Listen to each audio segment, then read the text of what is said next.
Salutations, assalamu alaikum, bienvenue à cette présentation des églises chrétiennes de Dieu, CCG en direct.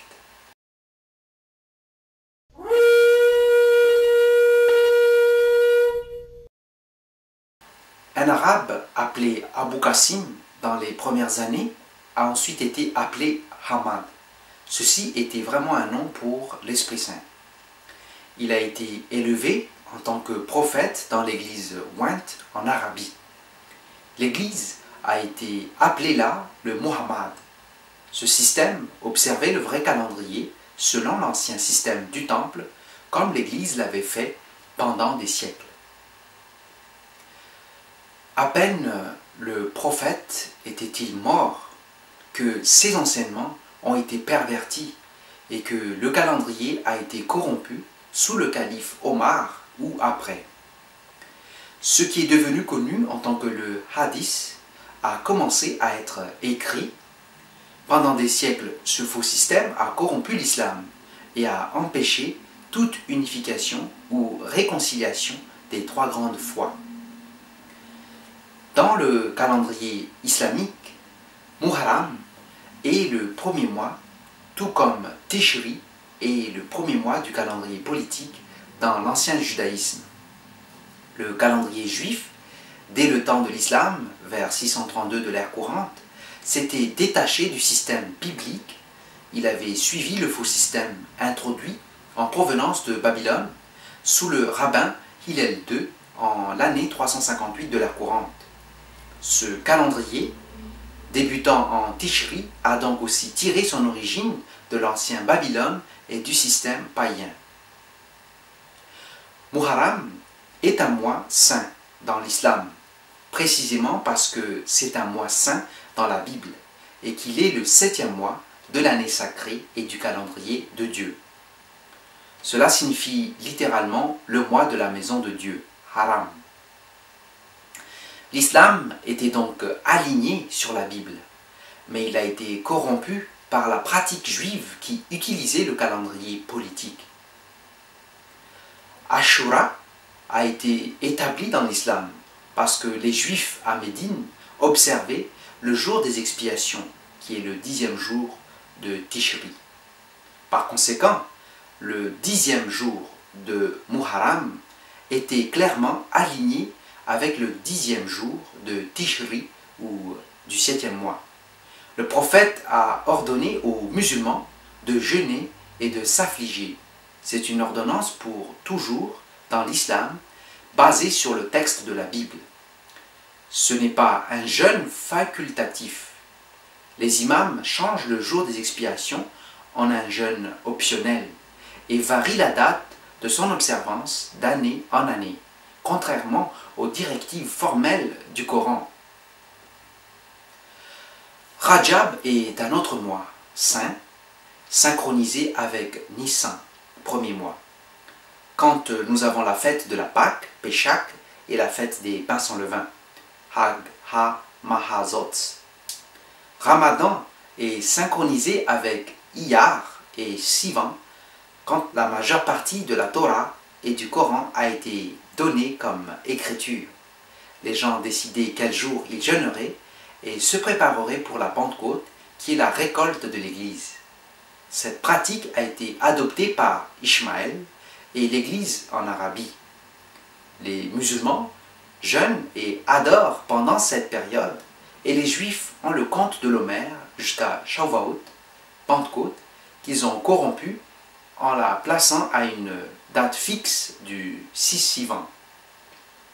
Les 4 mois sacrés dans l'islam sont Rajab, Shaban, Ramadan et Muharram. Ils étaient à l'origine les 4 mêmes mois retrouvés dans l'ancien vrai judaïsme, la Bible et l'ancien Israël. Les 4 mois sacrés de la foi, qui étaient Habib, Iyar et Sivan en tant que les 3 premiers mois, et Tishri comme le 7e mois selon la Bible, ont été réaffirmés dans le Coran, mais leurs noms n'ont pas été donnés de sorte que le hadith a détruit cette connexion aussi. Le hadith a fait à l'islam ce que le Talmud a fait au judaïsme.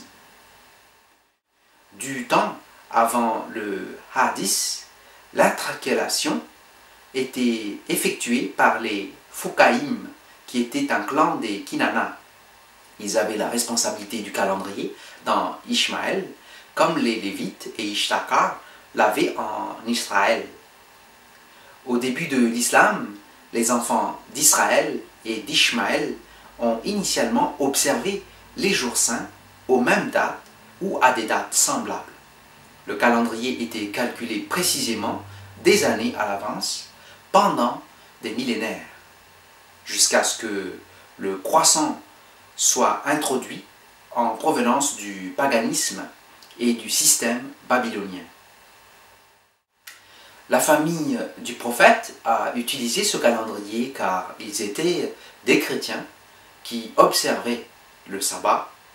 Les Arabes ont suivi le système original jusqu'à l'époque du prophète. C'est seulement dans le hadith ultérieur qu'il a été détruit. Le hadith avait détruit le calendrier de l'islam en raison de son interprétation de la Shura.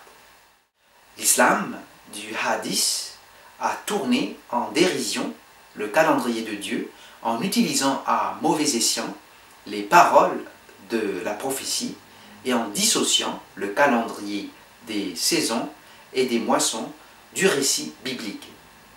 Le plan de salut a ainsi été obscurci par les Arabes qui prétendent suivre Dieu et la foi de l'islam tel que révélé à Abraham, Moïse, à Aaron, aux prophètes, à Christ et à l'Église qui est le vrai Mohammed des textes. Conclusion. La Sunna d'Allah est sous tous les aspects la Torah, les psaumes, les évangiles et les livres des prophètes. Ceux-ci sont appelés le Torah, le Zabour, l'Injil et le Sahaïf, respectivement. Autrement dit, les Écritures saintes, les Écritures entières. En changeant les commandements de Dieu et les fêtes établies par Dieu, le christianisme dominant et l'islam se sont coupés eux-mêmes du vrai sceau de Dieu. Nous devons nous tourner vers Dieu de tous nos cœurs et nous repentir. Nous devons harmoniser les enseignements originaux, rétablir la Bible et harmoniser le Coran avec elle. Nous devons tourner nos dos collectivement contre ces traditions qui ont corrompu la foi de Juda, d'Israël et d'Ishmaël et à travers elles les mondes juifs, chrétiens et islamiques. Cette harmonie condamne le christianisme trinitaire ainsi que l'islam du hadith. Elle démasque le judaïsme talmudique en tant que la fraude non biblique qu'il est. Si vous ne lisez pas la Bible, vous ne pouvez pas comprendre le Coran. Le Coran ne peut pas être divorcé de la Bible. Les affirmations qui le font sont faites pour que l'islam puisse être obscurci et la foi pervertie. Merci de nous avoir écoutés. À bientôt.